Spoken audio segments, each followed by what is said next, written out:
Hey there, welcome to the Philosophy Zone, where we dive into the big ideas that have shaped how we think about the world without getting lost in the academic weeds. Today, we're stepping into the wild, weird world of the Pythagorean Society, set against the backdrop of the pre-Socratics, those early Greek thinkers who kicked off Western philosophy with a bang. Picture this as a journey to ancient Greece, where math, mysticism, and a dash of cosmic wonder collide. Let's get started. Imagine you're in southern Italy around 530 BCE in a place called Croton. The sun's blazing, the olives are ripe, and a guy named Pythagoras is stirring up trouble, not with swords or politics, but with ideas. You've probably heard of Pythagoras because of that triangle theorem they made you memorize in school. But trust me, his story goes way beyond geometry.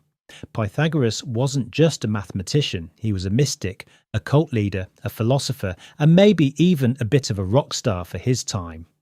His followers, the Pythagorean Society, were like a secret club that blended number crunching with spiritual resonance.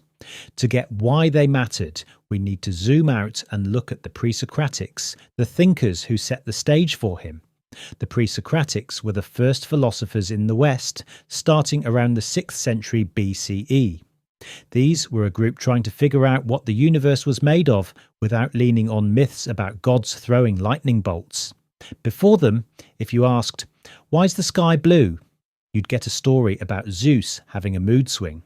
The pre-Socratics said, "Nah, let's think this through." They were asking, what's the fundamental stuff of reality? Is it water, air, some mysterious infinite substance? These were bold questions, and their answers were the seeds of science and philosophy. Take Thales of Miletus, one of the earliest. He said everything comes from water. Sounds simple, but it's huge. He's trying to explain the world with one substance, not a pantheon of gods.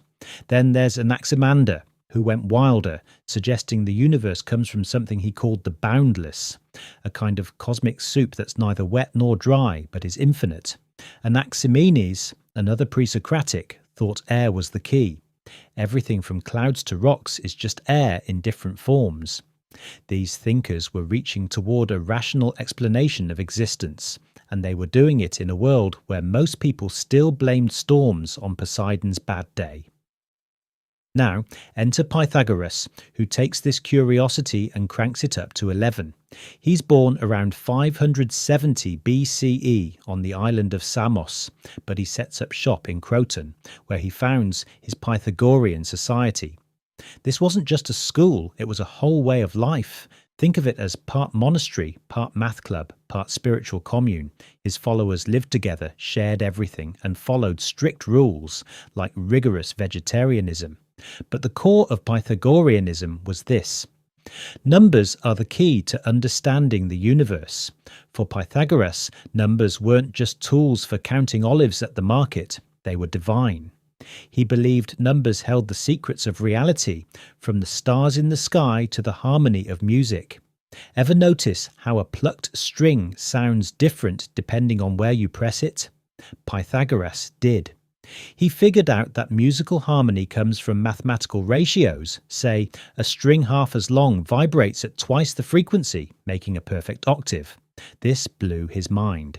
If music, something so beautiful, followed mathematical rules, maybe the whole cosmos did too.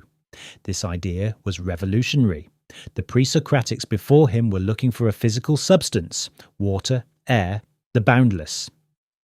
Pythagoras said, "Forget stuff. The real foundation of the universe is numbers."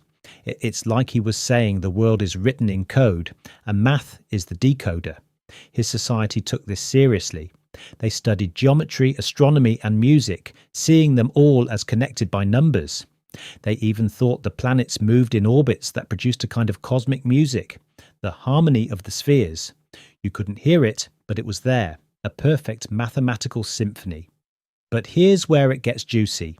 The Pythagorean Society wasn't just a bunch of nerds with protractors. It was a mystical brotherhood with secret rituals and a charismatic leader. Pythagoras himself was a legend. Some said he could talk to animals. His followers saw him as a sage, maybe even semi-divine. They'd swear oaths on his name and live by his teachings, which mixed math with spirituality. For example, they believed in reincarnation. Your soul could come back as a bird, a king, or even a plant. The goal was to purify your soul through discipline, study, and living in harmony with the universe's mathematical order. This blend of logic and mysticism makes Pythagoras stand out among the pre-Socratics. While Thales and Anaximander were focused on physical stuff, Pythagoras was chasing something deeper, a universal principle that tied everything together. His society was like a bridge between the rational and the spiritual, which is why it was so influential. Plato, who comes later, drinks deeply from the Pythagorean well, weaving their ideas about numbers and harmony into his philosophy. Even today, when we talk about the universe as a mathematical system, think Einstein or quantum physics, we're echoing Pythagoras. But it wasn't all starry-eyed math worship. The Pythagorean Society had its dark side. They were secretive, elitist, and maybe a bit cultish. In Croton, they got tangled up in local politics, and things turned ugly. Some sources say the townsfolk got fed up with their mysterious ways and burned down their meeting house, killing many of them. Pythagoras himself either died in the fire or fled, depending on the story. Either way, the society's secrecy and strict rules made them targets. It's a reminder that big ideas can stir up big trouble. So, how do we place the Pythagoreans in the pre-Socratic world? They were part of this wave of thinkers trying to crack the code of reality, but they took a unique path. While others hunted for a material stuff, Pythagoras and his crew saw numbers as the ultimate truth. They weren't just philosophers. They were a community living out their beliefs, blending reason with ritual. In a way, they were the original Think Different crowd. Part scientists, part mystics, all in on the idea that the universe is a puzzle you can solve with math. The pre-Socratics, including Pythagoras, were asking questions we're still wrestling with. What's the universe made of? How do we know what's true? Pythagoras answered with numbers, harmony, and a touch of cosmic magic. His society wasn't just a footnote in history, it was a spark that lit up philosophy, math, and even music theory for centuries. So next time you hear a perfect chord or solve a math problem, give a nod to Pythagoras and his band of number-worshipping weirdos. They saw the world as a symphony of numbers, and maybe, just maybe, they were onto something.